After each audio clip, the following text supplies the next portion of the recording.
தியாகி இமானுவேல் சேகரனினுடைய நினைவு தினம் நாளை அனுசரிக்கப்படுவதையொட்டி பாதுகாப்பு ஏற்பாடுகள் பலப்படுத்தப்பட்டிருக்கின்றன. 7000த்திற்கும் மேற்பட்ட போலீசார் பாதுகாப்பு பணியில் ஈடுபட இருக்கிறார்கள். ராமநாதபுரம் மாவட்டம் பரமக்குடியில் தியாகி இமானுவேல் சேகரனாரின் நினைவு தினத்தையொட்டி பாதுகாப்பு பணியில் 7000த்துக்கும் மேற்பட்ட போலீசார் பாதுகாப்பு பணியில் ஈடுபட உள்ளனர்.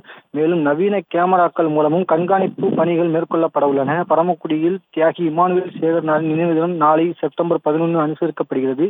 இதனையொட்டி சட்டம் ஒழுங்கு கூடுதல் காவல் இயக்குநர் டேவிட்சன் ஆசீர்வாதம் மற்றும் தென்மண்டல ஐஜி பிரேமான் சிங்கா தலைமையில் 3 டிஐஜிகள், 19 எஸ்பிகள், 61 டிஎஸ்பிகள் உள்ளிட்ட 7000த்துக்கும் மேற்பட்ட போலீசாரில் பரமக்குடி மற்றும் அதன் சுற்றுவட்டார பகுதிகளில் முழு பாதுகாப்பு பணியில் ஈடுபட உள்ளனர். பரமக்குடி நகர் மற்றும் சுற்றுவட்டார பகுதியில் 150 நவீன சிசிடிவி கேமராக்கள் மற்றும் ட்ரோன் கேமராக்கள் மூலம் கண்காணிப்பு பலப்படுத்தப்பட்டுள்ளது.